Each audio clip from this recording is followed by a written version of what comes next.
Hello, everybody. My name is Tamer Graham. I'm with Pemberley Realty. I have a great interview today with Mike Parker. Mike is he is a broker out of the Cincinnati, Northern Kentucky area. We have connections here all over the United States. So if you guys are ever looking to, relocate, whether it's in Kentucky, Cincinnati, any state, we are definitely able to help you out. So I want to welcome Mike Parker, and I'm bringing him in right now.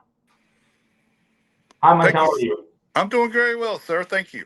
No problem. Mike, if you want to just kind of give yourself a brief introduction, I kind of already did a little bit, but if you want to give a brief introduction and kind of talk about who you are and what you do. Let me hook up a charger here real quick. Make sure we No, got right there. Mike Parker, 37 years in the business. Sometime in January, February, we will close our 5,000 unit. I've had a team since 1991. It's usually been a very small team, SEAL team. Currently, there are three agents and myself and two licensed staff. One part-time agent who does my social media and is an agent herself. And there we do, depending on the number of people on the team, we'll do anywhere from 150 to 275 units a year. Our average sales price right now is right about 300. yeah, so that was because I told you I was originally from Ohio, so that was definitely one of the biggest differences. Moving out here to San Diego, California, then over there in the Cincinnati area and the Kentucky area, just the price difference. Oh, Um, it definitely is. I mean, it affects for us to make a good six-figure living, we've got to do some X amount of units and everything. And I've got a really good team. I've got a veteran team. The youngest person on my team, agent-wise, is probably about 3.5 years. I've got one that's 12 years, and I've got another one's 10 years. So, and they just finished Ninja today. I brought Ninja to the company back in, what was that, 15, 16, something like that. I'm pretty much, I've been called an education junkie, but I'm a firm believer in staying up to date on what's going on. We're constantly trying to improve, and we do training. Our office meetings are on Tuesday. They're at 9 a.m., 9 to 9:30. We kind of go over the numbers of what we need to do and everything. Take a small break, 9:45 to 10. What's the challenges that we need there? And then 10 to 12 is training. I try to never bring lunch in and get them out of there by 12:30, 1 o'clock. But we're constantly training and keeping things going. I've had a very large web presence since 95. I've had the first website in basically greater Cincinnati area back then. And we do, we usually do, last year we did 72 homes off the web, uh-huh. which to be honest, was a down year for us because we usually do 100. This year it's probably going to be around 80 to 85. We're doing some different things to get that back up over 100 homes off there, lead gen off of that. Um, you're constantly when you're working with the web leads and things like that, you're constantly testing things. About 60% of our business though is past client sphere of influence. We very heavy into client events. um, What kind of client events do you guys like to do? well, we usually do 4 to 5, but next year we're going to do 8. Hmm. And it's either going to be late January, early February. We're going to do a euchre tournament. It's a card game. Yeah, that's what you get. Okay, so we're going to do one of those. St. Patty's Day, we do the Saturday before St. Patty's. We don't do it on St. Patty's Day because they get too crazy. Yep, yep. But the Saturday before St. Patty's, we rent out an Irish pub and take it over. And like last year, we had 150 past clients show up. Shred Day is the Saturday before Mother's Day, Hmm. and we usually do about 18,000 pounds of shred Wow. and things like that. A little tip on there: if you decide, Shred Day is fairly cost effective. That is something two or three agents can get together Hmm. and market to their past client spirit. But you also want to go to the local businesses because you can pick up a lot of business that way because they always constantly need that type of shredding and things like that, and they don't forget. Let's see, that would be there. We do some type of summer thing, whether it's a picnic, it's a barbecue, It's a kids petting zoo. We do something in there. We've done minor league baseball. We always do something there. And then let's see here. We're heavy in the fall. Um, I will do the first Bengals game. I rent out part of a local pub and then the side of it. And yeah, I always do the first away game, Bengals game there. It's beer and wings, from that nature there. Yeah. And then coming up is our big ones. Well, this will be our 34th year of Santa Claus, and they get free pictures. We have a professional photographer. That is the Saturday before Thanksgiving. And then the Tuesday after Thanksgiving, we are going to, we do pies. And we 300 to 400 pies we do there Wow. from that nature there. A couple of reasons why we do the client event so much. And I'm adding to it next year. I'm doing a large Kentucky Derby party. It's the 150th Kentucky Derby. In our neck of the woods, it's a big deal. And it's an all day event from that. And then we're working with a dog rescue and a vet on a dog walk. So we're kind of that. I've put on golf tournaments before and or golf outings, and they are a pain in the butt. But a good friend of mine did a charity one this year and kind of never even thought about doing what he did. He did a putt putt. He Oh, rented out a putt putt course, and he did. He had 2 rounds, and he sold out all the sponsorships, and he made $10,000 for a kids charity. And I was like, you know what? That's something we're going to do yeah. because it's easy because you're over an hour and a half, 2 hours, and we're thinking about making it like a mother son and a father daughter type deal Hmm. where they can get out and everything. But the thing about the client events, what I was going to get to, is agents will make the phone calls to the people. Correct. You try to get them to call their past clients and spear twice a year. That's like pulling teeth out of a tiger. But you give them a reason to, and they will. Yeah. And we've never had a client event not pay for itself. So that's strong there. Markets changed. Everybody's markets changed. From there. I'm an Odie, so I look at this market as an above average market. From 86 to '06, 1986 to 2006, our average days on the market averaged about 85 days. Wow. Right now we're at 38. Yeah. It's not the 19 days that it was in 19, 20, and 21. If people think those days are going to come back, maybe in your all's type market, because I know your all's market a little bit. I've got friends in San Diego and North San Diego County and South LA and Lahaina and Laguna Beach and things like that. I got some good friends out there. Um, you guys ride the wave. Either you're extremely hot or extremely cold. We're pretty conservative. From 1986 to '06, we appreciated 3% a year. Let me get these right. January 1st of, was it 19, 20, 21? No, it's been 18. January 1st of 18 Hmm. to December 31st of 21.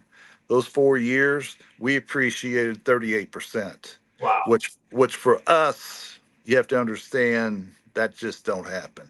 Yeah. Yeah. And, from there. But, you know, if somebody is brand new in the business and in your all's type market, um, where there's something called top 50. We really focus in on this, and I'll kind of walk through it. And if the people listen, if they want to grab a sheet of paper or something, I'll give you 2 different set of formulas that work. I've used these since 1989. Um, your top 50, it's not going to happen first year, okay? It's not going to happen first couple years. But what you're focusing trying to do is get 50 different people to give you 50 referrals. Okay? If you get 50 referrals from 50 people, 25 of them are not going to close this year. They're not for whatever reason they can't do business. But it does not mean they won't do business with you in the next year or two. Out of the 25, that are left, 20 will close. Okay. So your all's average sales price is out there in San Diego right now. Was it 550?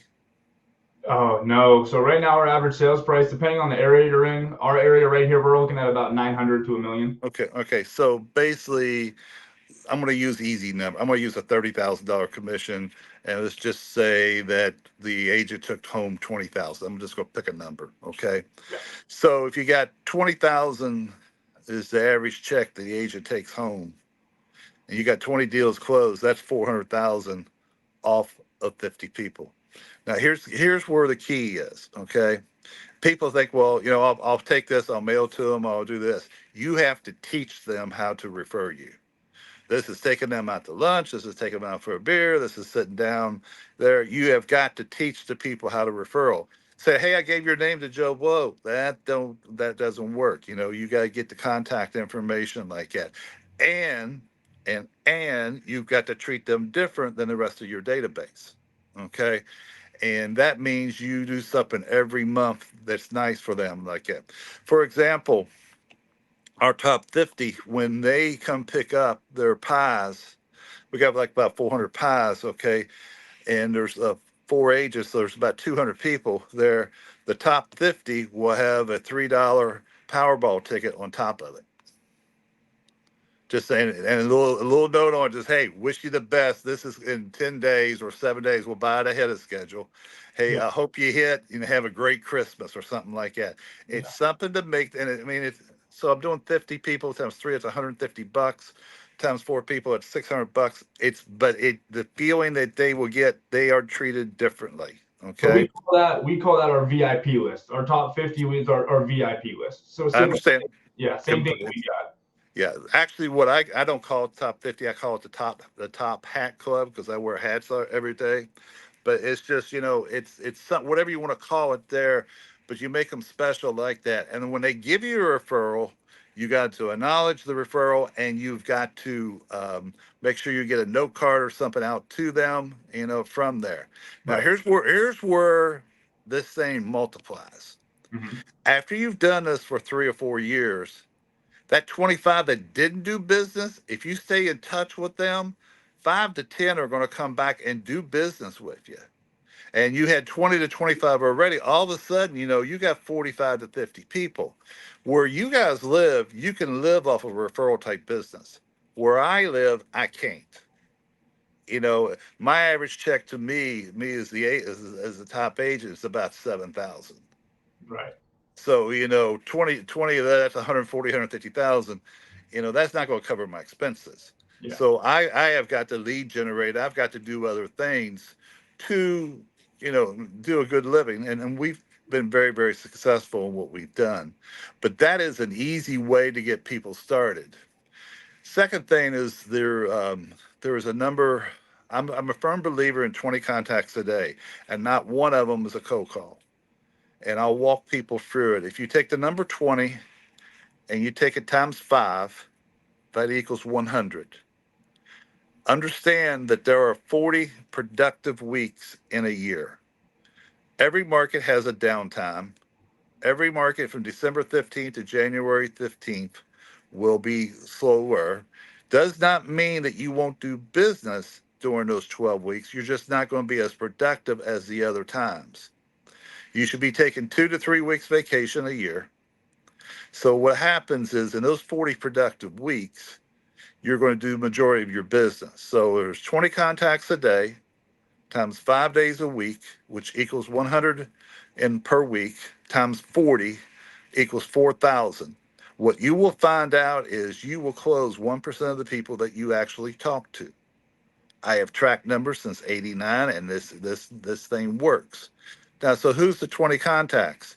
Well, 5 of them are sphere of influence. And that means you either talk to them personally, you saw them in person, there was a meaningful conversation either by email or text. It wasn't like, hey, how you doing and things like that. There was an actual meaningful conversation. Second thing is handwritten notes. There should be somewhere between 2 to 5 notes a day written there. Number 3 is if you have sellers, keeping them up to date. Could be 2 to 3 from there.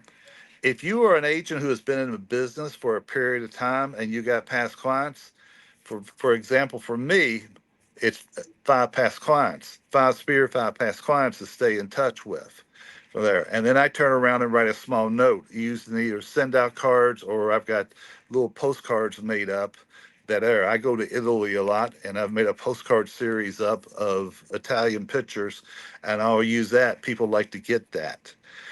Then the rest of it should be, it kind of depends on what type of agent you are. If you're an agent that works a lot of buyers, then you should have five A buyers at all time. A buyer means wants to buy today. B buyer, excuse me, A buyer can buy today, not wants, can buy today. B buyer means they want to buy, but for whatever reason they cannot. That means they're waiting on a divorce, they're waiting on an estate, they're waiting on a lawsuit, something there, waiting on a tax check. C's everybody else. The C gets dripped on. There might be once in a while there's a phone call or something like that, but it's usually a drip or a text or an email sent to them. The A's and B's get talked to. The A's get talked to probably every day, if not every other day. The B buyers, it's just finding out where their motivation is, where they are. That's where you lean on your lender. You have a really good lender. You lean on them. They will tell you where they are. Your lender should be talking to your buyers at least 2 to 3 times a week, keeping them up to date where rates are, things of that nature. Here's a really good little tip. I just got my mortgage people to do this. Being an oldie, I know what rates are from back. I had them go back to 1980 up to 2023 and give me a graph of what rates are. Uh-huh. In 1981, rates were 16.58. Wow. And FHA in 1980 was 21%. So, 7.5 doesn't sound too bad. Yeah, well, now when you compare it to that. Yeah. So what you do is you gotta give them what people's perception. The 40-year average is around 8%. And when people see that and they know, and it's not coming from you, it's coming from a national um, register there like that, all of a sudden, guess what? Those people, they're starting to say, well, you know what? Maybe it's not as bad as I thought it was. But, How is it? those, How is it over in your area? Volume wise, are you losing a lot of volume? Not you personally, just the market over there. we're down 60% inventory. Um, you have to understand our market here has not been normal since 2006. Yeah. The Northern Kentucky MLS is 7 counties. Normally, we're about 2,200 homes for sale. Back in 2006, we had 20 builders building 20 homes or more. Today, we have four. In 2006, I'm a numbers freak, so I know the numbers. Yeah. In 2006, new construction was 28% of our volume. Today, it's 8.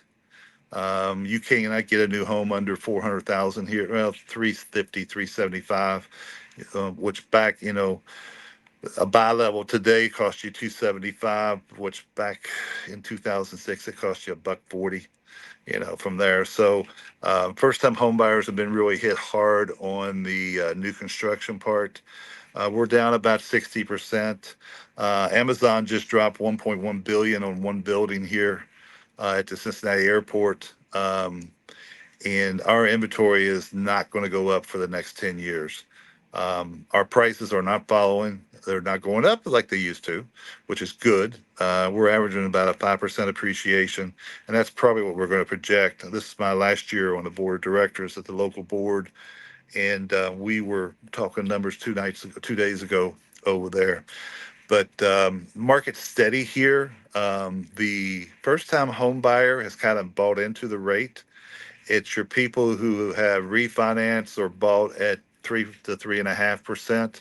But there are what they call the 7Ds, and they work.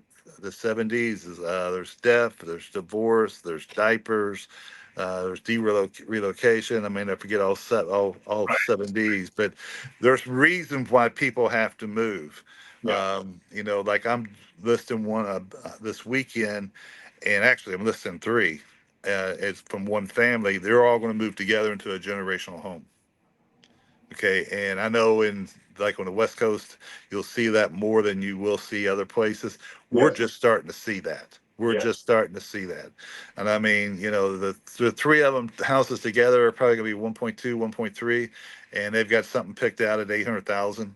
And, grandma and grandpa are first floor, mom and dad are on the second floor, kids are in the basement. Yep. And, we have basements here, 99% of the homes. Right. So, from there, but it's a steady market. I mean, and I don't look for rates to get below 7 until, well, it kind of depends on what price range you are. I mean, here 2 to 400 right now, we're running about 7.25, 7.5. The 400 and up, they're running about 7.75 to 8. Yeah. But I look at probably the people I pay attention to say because next year is an election year and rates always drop, election year. And this goes along if somebody doesn't bomb somebody here in the United States or whatever. We'll probably see rates in the high sixes, low sevens by midsummer, from there next year. It's just like San Diego's a big military base, Correct. military relocation there, and you got the VAs and there that nature. But it's here's what I tell people. Um, because I speak around the country a little bit, and I'll tell people, I'm looking at something here while we're talking, um, is what you want to do is you want to find niches, okay? And you need to have 10 of them, okay? And these 10 are where do you find the listings at, okay? And everybody goes the same damn place. They go to Spards, they go to for sale by owners, they go all that, okay? My 5 largest checks I've ever got came from CPAs, Yeah. and the the lowest one, 45,000, was would have been the lowest, and they all come there. But I'll just name off some things where do you get listings? You have your single families, you have your condos, your townhomes, okay, your sold cards, social media posts, direct mail, geographic farms, buyers. This is something that most agents blow off. Probably 50, unless you work a first time home buyer market and that's all you work, most buyers have got something to sell. Um, Investors, probate attorneys. Mhm. And it seems like everybody goes after the attorney, go after the judge. Re- Interesting. Elaborate on that. well, the judges sometimes will make the decision where it goes. Yeah. And what the judges don't know what the market is. So you see these market updates that people post out and everything, how many listings and things like that. You can electronically send it to them because their email is easy to get off the court sites and everything. You could direct mail it into them. An easy place to find one that's already pre-made Canva for you is Etsy, ETSY.com. Hmm. You can, for $10, you can get anything you want on there. The attorneys. Then when you go into attorneys, you have your divorce attorneys, and if you walk into a restaurant, go to the bar, and sit down and start talking to the bartender, most likely that bartender's been divorced. Okay, Yeah. just just not always. And so you start talking to just say, and it's like, hey, just right there, and I usually do this at the upper end, the very upper end restaurants. Right. We've got some really good steakhouses here. Jeff Ruby has a steak chain that all 5 of his steakhouses are higher rated than anything in New York City. And I was sitting in the bar one night talking to a young lady, and I said, I got a friend looking for a divorce attorney. And she looked at me, she goes, what side of the river? And I said, Kentucky side. And she goes, hang on a second, somebody over here gave me 2 names, okay? And it's just, that's where you set up that market update. You don't ask for the business for the first 4 to 6 months.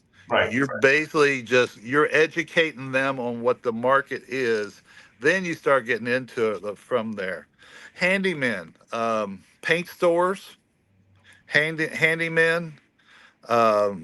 You find these people working around because what happens is a lot of these cities will make these guys buy permits to work, Correct. especially if they're doing anything. Okay, well that gets recorded at the city, and you can get a copy of those permits, which will usually have the contact information of all the people on there.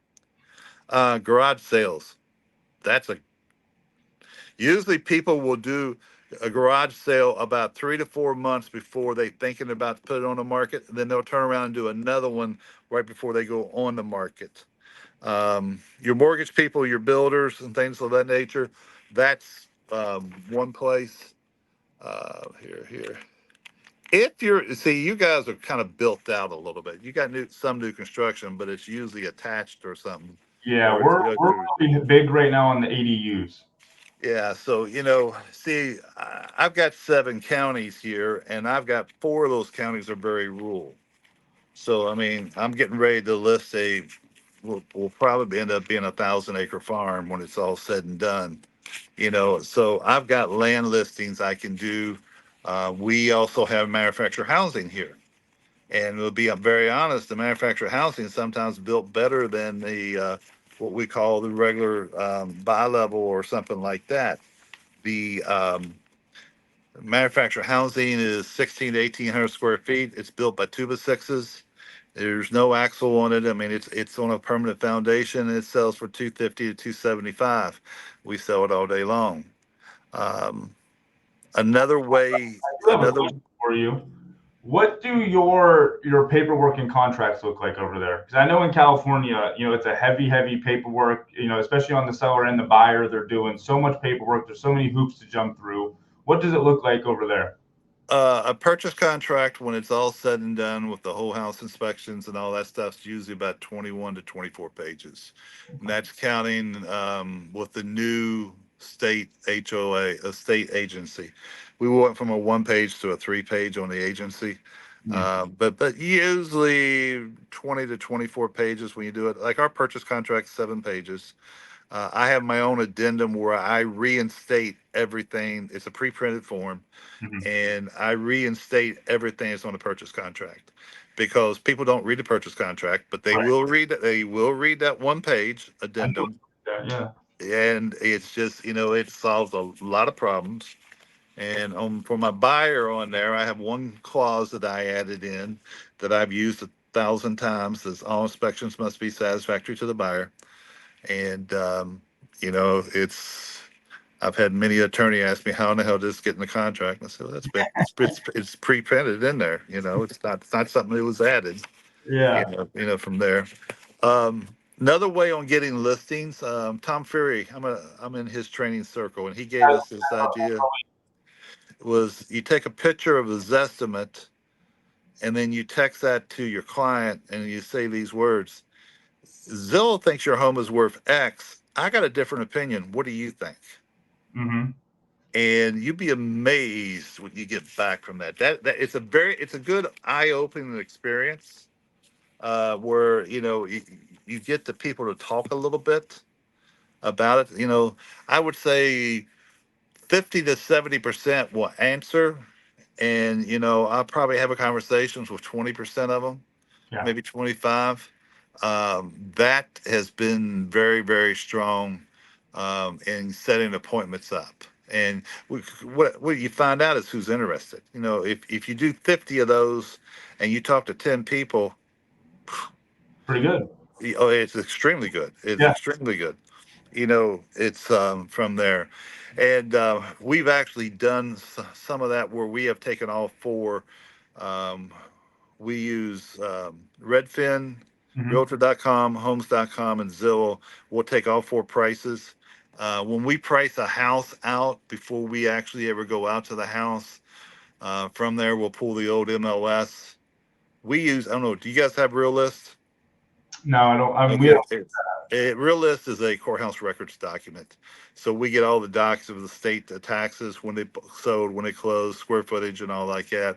Right. We'll pull that, but we'll have all these 4 here, and it gives you an idea where to start.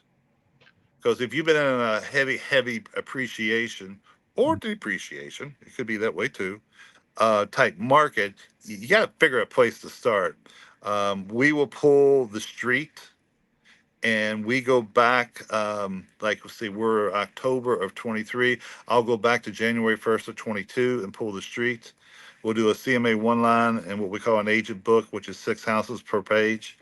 And that gives me an idea of what's going on. We have a pre-list form that we take in as a questionnaire. You'll get people trying not to answer the questions. That's why I'm bringing you out to the house and that. And this little script right here will help you with that. Mr. and Miss Seller, if you'll take 5 to 10 minutes with me right now, it will save me 30 to 45 minutes at your home. Yeah. Once you say that, you know what? They pretty much will there. We really pay attention to them when they are describing the house to us. We ask certain questions about the kitchen, about the great room, about the master, about the front yard, backyard, because what happens there is the way they describe what that is kind of tells me about their personality. We use the DISC, the DISC. Hmm. Somebody starts saying, well, our kitchen is well, that's where all the parties are, and that's where we do all our entertaining. Well, you got a high eye. Well, we've got craft made 42-inch cabinets there with triple crown molding there. We have a double quartz island like that. Well, that's a high C. So, the difference between a high C and a high I in presentation is everything. Yeah. It's like that. The high C, I need to be very detailed. Like I need to make sure all my facts are right. Hmm. The I have got to match their energy when I walk into the room. And the Yep. high I is for me are the hardest. Okay. And it's just, because I come in, I'm kind of not bland, but I come in with the facts and the information and everything. I'm there to do business. They're more wanting to make it a party there. Yeah. Where do I sign? Yeah, exactly right. Exactly. And that's where we brought back something from the 80s and that we've put in place here about 3 months ago. And it's called a pre-list kit. Some people call it a Yeah, care one of those. package. Yeah. And, most people nowadays want to have it electronically sent. Ours can be, and it is. But a lot of times we will FedEx it, do a 2-day FedEx to the house. So if a call comes in on Monday and I'm not meeting to Friday, Tuesday it's going to go out. It's going to be delivered on Thursday. Um, when that walk into the house and I see that FedEx box has been open, because we have a box inside the box, Uh-huh. and then we have 4 labels on each corner, in the middle of the box. That way I can tell they've opened it up. If they've opened it up and they got a set of keys up on top of the box, that's a different listing presentation than if they have not opened the box. Yeah. Yeah. And it's just, by knowing those little things like that, from there, the pre-list kit sells you why you're not there. And when you're doing listings, and it's called POD, point of difference. What is your difference than the other agent? Okay. Some agents, they buy the listing by commissions, but some agents it's marketing, some agents it's a combination of things. And when you walk in, real estate agents are yackers. Okay, they want to talk. Yeah. When you walk into a listing, first thing I walk into the house, unless the house is a dog, when I walk in, my shoes go off. Yeah, Correct. we're in the Midwest. You said you're from Ohio. In the Midwest, it's just kind of common courtesy. Mhm. You take your shoes off right there. Oh, you don't have to do that and everything. I said, I understand, but I respect your house and everything. And I make sure that we go to a table. I do not sit in the living room. I do not sit in the great room. We are going to a table where I can lay things out. And I just said, why am I here? And it's very important that we do. Dear Lord gave us 2 ears, 1 mouth. That So we ask. we listen as twice as much as we talk. Yeah, exactly. You need to ask open-ended questions. Yeah. Why am I here? And what's their motivation to move? Especially in today's market. It's like, well, we're moving to Dallas and there. Oh, you took a job relocation? Yeah, my wife's from there and everything like that. It's not the job relocation why he's moving. He's moving to get his wife closer to family. Right. Okay.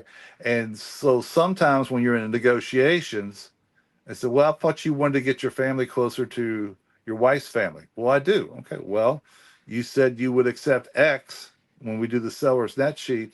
You said you accept X. We're 5,000 over that. What's the problem?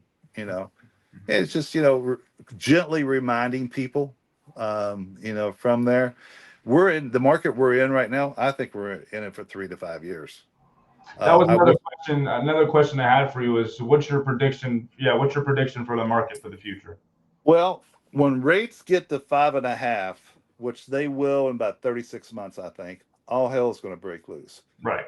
Because what's going to happen is the 5.5 is going to become the old 3.5. You'll see a ton of refinance. You'll see a ton of mortgage people come in, but you're going to hear. Here's what you're going to hear: I need to move up now because this might be the last time I get 5.5. Okay. Now, what I foresee, and we're preaching this to our past clients, is I'm preaching them to do not sell the house when you there. Let me plug it in here. Do not sell the house when they're take the equity out, take a home equity loan or whatever to buy the next one. Keep that house and rent it. I mean, we are preaching this right now to the people because I said this will make you wealthy as you go down the road. You got 2 kids here. This will help pay for college, things Yeah. of that nature there. People say, well, you're hurting inventory, Mike. I said, no, I'm taking care of my clients. Another question I have, in San Diego, we have no problem renting out. And I mean, as soon as something comes on the rental market, it's gone. Right. What is it? Because I know back in Ohio in Youngstown, it's not as like it's not how it is in San Diego. I mean, we don't have places coming on the market and going the same day. How is it when you say to take out a home equity line of credit, maybe buy another property, and then rent yours out? How easy is it to find renters? Not a problem at all. Um, I'm renting at 1% now. 08 through 15, I was renting at 0.6, 0.7, but I'm back up to 1%.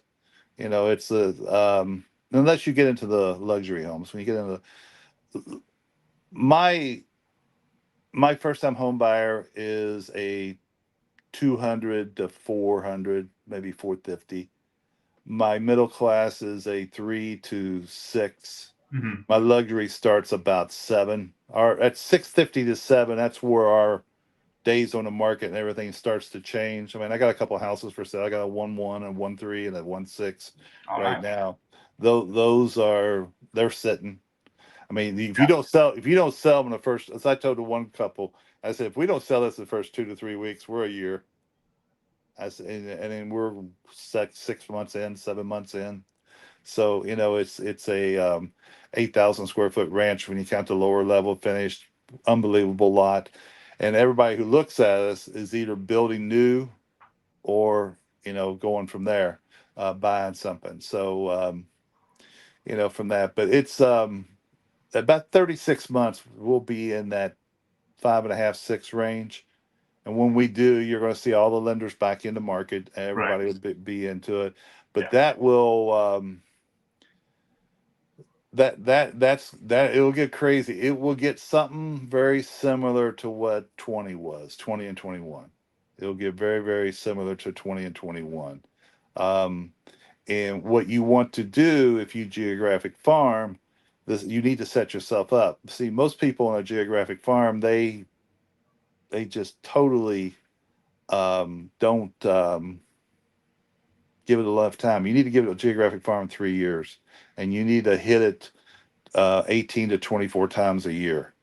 If you're looking to start a geographic farm and you got 4 or 5 agents who have got 10% market share there, don't go in. You want to go into a market where you got one dominant player because that's the easiest way to get market share into something. If you got one dominant player, excuse my French, they're going to piss somebody off, and you're going to be able to get that business. And you over a 2 to 3 year period, you just build it up each year and make Right. yourself known as the market expert. And the first 6 to 8 months, you're not asking for any business at all. That's the problem with real estate agents. We're always asking for the business. You've got to train the people that they can trust you. Yeah. Once they know they can trust you and know they can trust the information you give, and you're able to prove it. That's why KCM, keeping current manners, is slides are the best. It's like $39 a month or something like that. We also use a program by Pat Zaby called In Touch, which Mm-hmm. is a social media thing. They build trust up for us, and from there. But it's just is you're working for the attorneys, you're working the judges, you're working the CPAs, whatever you're the handyman or stuff like that. If you give, you will receive back. But real estate agents don't want to give; they want to ask and receive, and then take off. Right. It's an investment. It is. Well, it is an investment. Well, first thing they have to. When I recruit new agents, I said, "Are you looking for a profession?" And if you're not looking for a profession, I don't want you, because this is a profession. Yeah. And if you're looking for a profession and you really want to make a good living and help people, you can do that with this business. The best thing about real estate, there are so many different ways to do it. The worst thing about real estate, there's so many different So ways many, to yeah, do so it. many ways to do it.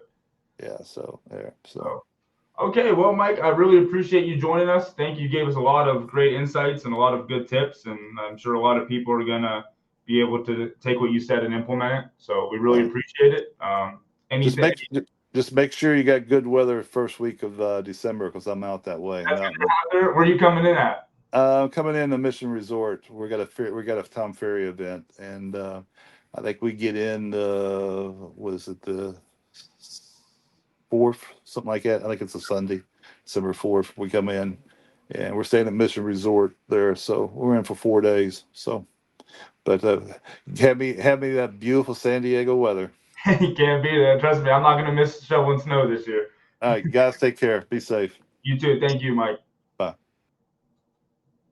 All right, everyone, thank you for tuning in. Mike is located in the greater Cincinnati area, kind of northern Kentucky. If you would like his contact information, we're going to put that into the chat box here. And for any real estate questions, any real estate needs, our number is here, Roxanne Gavari, 619-778-0577. Thank you for joining us, and have a wonderful rest of your day.